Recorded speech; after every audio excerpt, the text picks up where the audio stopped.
If you've been taking one of these GLP-1s for any length of time, right, there's a good chance that you've blamed the medication for something that had nothing to do with it, like the headache the day after your shot, often not just the medication causing it. The pain when you inject, there's actually a 15-minute fix for just that thing. And then the sulfur burps that show up out of nowhere, also not random. There's a specific food list behind most of them. You see, I've coached thousands of patients through their first weeks of GLP-1s and long thereafter, and I've been on this journey myself. And here's the thing, there are 17 things that I wish I knew before my first shot, things that would have made this whole process a lot easier from day number one, whether your pin is still in the fridge or you've been on this medication for months and something still feels off. This video is for you. I'm Dr. Jones, DC, and I lead the coaching department at our nationwide GLP-1 telemedicine clinic. And these are the 17 things that I wish someone had told me. So let's start before the box even arrives. Now, I know some of you watching this are already on your medication, and that's okay. Everything in this section still applies to you. These are the things that should be in place regardless of where you're at in the process. For those of you that haven't injected yet, this is exactly where I want you to begin. The setup work that happens before your first shot matters more than most people realize. Okay, so number one, pull your baseline labs before you ever start. The metabolic panel, your hemoglobin A1C, that's your 90-day rolling average of blood sugar, thyroid, fasting insulin, lipids. Your prescribing provider may or may not walk you through what these numbers actually mean for your journey, but I want you to understand why they matter beyond just being at a starting point. The insulin resistance goes, and in our experience, that's one of the several factors that influences how quickly this medication tends to work and what you need to focus on alongside with it. Your thyroid numbers tell you whether your metabolism has been suppressed before you ever begin. Your A1C tells you how long your blood sugar has been running high, which changes how you think about the first 90 days. These numbers are a map, and they tell you what to prioritize, what to watch for, and how to measure whether things are actually changing. Not just what's on the scale, but what's underneath. You pull them before you start, and if you're already on the medication and you've never pulled a baseline, it's not too late. Get them now so you have something to measure against. Okay, number two, before you take your first injection, make sure you have what you need in the house. Think of it like packing your bag the night before a long trip. You don't want to be scrambling for something that you need after you've already left. There are three things that I tell every patient who I coach to have before day number one. Electrolytes, not a sports drink with sugar in it, actual sodium, potassium, magnesium glycinate specifically. I'll explain why that form matters in a minute, and something for nausea. Talk to your prescribing provider about options, but have it ready before you need it. Because if you wait until you're already nauseous to figure this stuff out,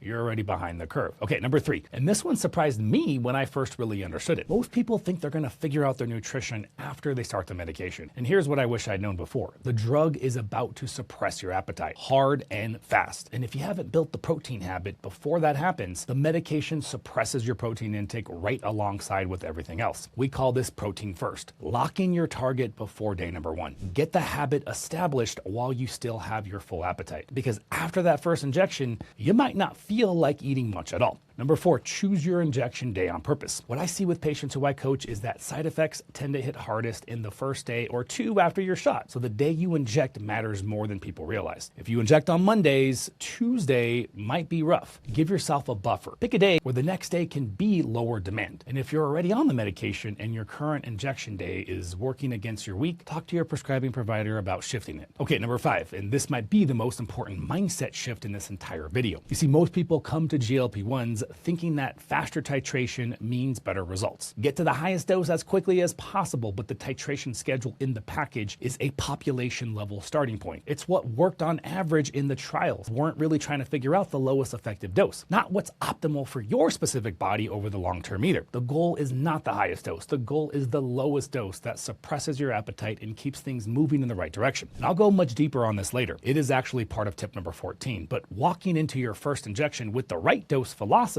changes the entire arc of how this is going to go for you. Now, by the way, if any of this is making you realize that you've been doing this without the right support behind you, I want you to know we offer free discovery calls where our patient educators can walk through your specific situation with you. You guys can text number on the screen or check out the link in the description. But first, let me get into the things that trip people up after they inject. And these are the things that are going to happen after you start and that you're almost certainly going to blame on the medication. Some of them have nothing to do with it, and every single one of them has a fix. Number six, sulfur burps. If you've experienced these, you know exactly what I'm talking about. And I promised you in the intro there was a specific food list behind them. Here it is. The foods that I see trigger these burps the most often are eggs, garlic, onions, cruciferous vegetables like broccoli, cauliflower, sugar alcohols, which you find in protein bars or low-calorie snacks, and drinking through straws. That last one is due to swallowed air, and it can actually make those burps worse. So the pattern that we see, the GLP-1, it slows digestion, and those high sulfur and fermentable foods, they sit longer in the gut. So you have two options. Avoid the trigger foods, that's probably your best option, or use some Pepto-Bismol. Taken before meals, it can bind the sulfur compounds before they become a problem. Now, this is fixable. Most people suffer through it for months, not knowing that there's a specific cause and a specific solution. Okay, number 7, cold pin pain. This one is almost embarrassingly simple, and it makes a real difference for patients. When you pull your pin straight from the fridge and inject, most of the patients who I coach tell me that the cold medication stings on the way in. The fix is to take it out for 15 to 30 minutes before you inject and let it come to room temperature. That's the entire tip. 30 seconds of prep that changes the injection experience completely. Get that down if this is a problem for you. Okay, number 8, the headache that you get the day after your shot. Now, headaches are a known side effect of GLP-1 medications, and most people just accept it. But what I've seen with patients who I coach is that one of the biggest contributing factors is often something simple. It's not really the medication causing the headaches. The GLP-1 suppresses your appetite, so you eat less, which means you take in less sodium, less potassium, less magnesium. Classic electrolyte loss layered on top of the medication. Especially our patients, because we put them on fasting protocols, they're losing even more electrolytes. So the fix is adding more electrolytes on injection day and the morning after. If you've been waking up with a headache the day after your shot and just accepting it as part of the deal, try this first. And for a lot of patients, that alone takes the edge off. Okay, number 9, magnesium, but the right kind. Constipation is one of the most common complaints that I hear from patients, and most of them are already taking magnesium for it. But here's what matters. Magnesium oxide, which is one of the most common forms that you'll find on a store shelf, it has really poor absorption, and it can cause cramping or loose stools in some of the patients. And for some people, that's going to work fine for constipation, but for others, it makes the GI situation worse, not better. Now, magnesium glycinate, it absorbs better and tends to be more gentle on the digestive tract. What I see in patients who I coach is that switching forms often makes a real difference without adding more discomfort on top of it. If you've been taking magnesium and not getting relief, check the form that you're using first. And if magnesium glycinate still isn't getting the job, you can do a short-term round with magnesium citrate, with magnesium citrate. Just be careful with that one, because that one's really powerful. Now, if you want me to make a full video on complete supplement protocols that we use in our clinic for the first 8 weeks on GLP-1 medications, if that would be helpful to you, let me know in the comments what you would like me to cover specifically. Okay, number 10, alcohol hits differently on this medication. GLP-1s slow gastric emptying, which means alcohol absorbs into your system differently than it did before you started. What patients tell me and what the research lines up with is that the early buzz actually shows up slower and it feels blunted at first. The problem is that's exactly when people pour a second or third drink thinking that it's not hitting. This is not a reason to stop drinking if that's part of your life. It's just something to be aware of so you're not caught off guard. If you felt your tolerance shift since starting, this is exactly why. Okay, so number 11, lipohypertrophy and site rotation. Now this one matters more than most people realize. When you inject in the same spot over and over, you can develop small areas of fatty tissue buildup underneath the skin. We know from the insulin literature that this kind of tissue change can reduce how efficiently the medication absorbs. Now, patients who rotate sites consistently see more predictable results. The bottom line is simple. You may be getting less drug than you think you are. The fix is rotating your injection sites, abdomen quadrants, alternating thighs, upper arm, and tracking where you've been so you're not defaulting to the same spot every week. One more thing on this tip, specifically for women on tirzepatide. Tirzepatide has a documented interaction with oral contraceptives. It can reduce their absorption for up to 4 weeks after you start or after a dose increases. Now, semaglutide does not have this interaction. If you're on tirzepatide and taking an oral contraceptive, talk to your prescribing provider about a backup option during those windows. This one is important and it doesn't get talked about enough. That's the tactical layer, the things that trip people up in the first few weeks, but there's a deeper layer, and this is where the real separation happens, not in month number 1, in the months after that. Okay, number 12, and this is the concept that I wish more providers were actually serious about, because it makes all the difference. This is the foundation window. And here's what it means. The first 90 days on a GLP-1 medication are not just the beginning of your weight loss. They are the single highest leverage period that you will ever have on this drug, because the medication is doing something specific during the first 90 days. It's going to quiet the food noise, the cravings, the constant pull toward eating, the mental negotiation that used to happen every few hours. That gets turned down. And when it does, it frees up something that you didn't have before, the mental and behavioral capacity to actually build habits. See, most people use that window to restrict food and lose weight. That's it. And the weight does come off, but what they're not doing is building the system, the protein habit, the resistance training routine, the sleep, the electrolytes, the relationship with food that will hold things together when the medication's effect changes. Because here's what happens when you exit the foundation window without that system in place. The appetite comes back and there's nothing there to catch it.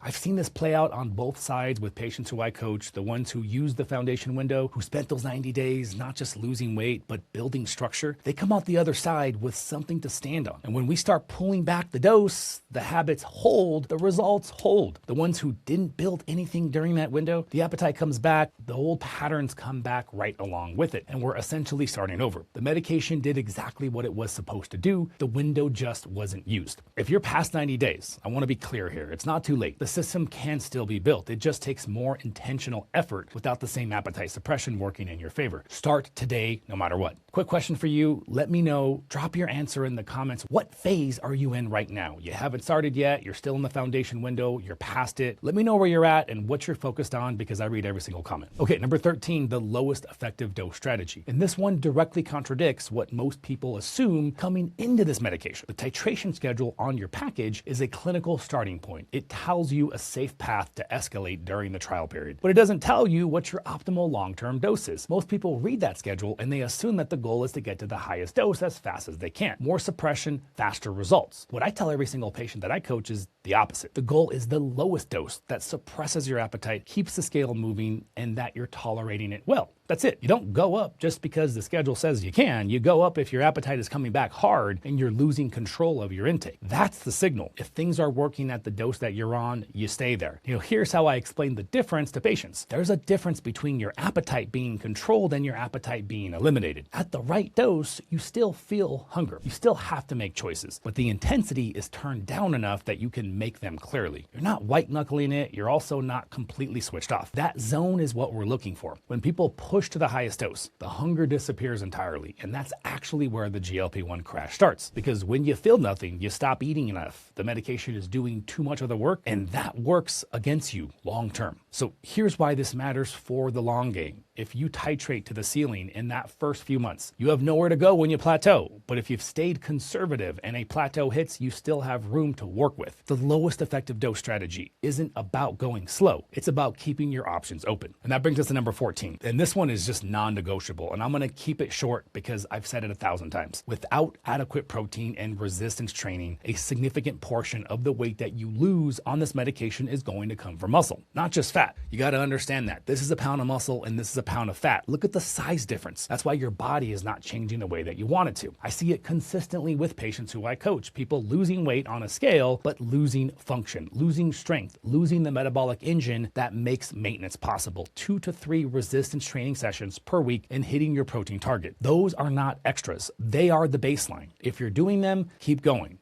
And if you're not, that changes today. Now, real quick, if you want to subscribe to the channel, now is a freaking good time because I put out content like this every single week. And if you're on a GLP-1 medication or you're thinking about starting, you're going to want to stick around because I update you and make this as easy as possible so that you can be successful long term. Be sure to turn on that bell. Okay, number 15, and this is the one that I see quietly derailing more patients than almost anything else on this list. I call it the GLP-1 crash. And here's what happens. The appetite suppression, it works so well that people stop eating nowhere near enough. This isn't intentional. It's like, I know I need to eat less, but the hunger signal, it vanishes. And they think that means the medication is working. Perfectly. Eat less, lose more, makes sense, right? Except the body doesn't read it that way. When intake drops that low over an extended period of time, the body responds the way that it would to any prolonged calorie deficit, because that's what it is. It shifts into what I call battery saving mode. The metabolism slows down. Spontaneous movement decreases. The body starts pulling energy from muscle, and it essentially tries to conserve everything that it can. The scale stalls, energy crashes, brain fog sets in, you feel cold all the time. And when patients come back to me saying the medication stopped working, but what actually happened is that their body adapted in an effort to protect itself from what it read as a starvation situation. If you're not hungry, understand that you still need to eat. Set a calorie floor and eat to it and eat that much even when the hunger isn't there. Eat by the clock, not by the signal. And if you've been running on very little food for a while now and the scale hasn't moved in weeks, this is almost certainly what's happening. And if that's you right now, this is your wake-up call. The GLP-1 crash is real. It's quiet and it's completely reversible once you understand what's causing it. Okay, number 16, plateaus. I want to normalize this for you. When the scale stops moving, in most cases, it does not mean the medication stopped working. What's usually happening is your body is adapting to a new baseline. Your metabolism is recalibrating to your current weight and intake level. Now, for the patients who I coach, this is a biological process, not a failure. It happens to almost everyone. There will be weeks where nothing moves, and that is completely normal. Now, that being said, if a plateau drags on for a week, it's also worth looking at your dose, your protein intake, and how consistent the protocol has been. Sometimes it's adaptation, sometimes it's a signal, and sometimes something else needs adjustment. And before we get to the final tip here, if you've been on a GLP-1 for any length of time, I want to hear from you in the comments. Which one of these 17 do you wish someone had told you before your first shot? Those comments genuinely guide what I'm going to film next.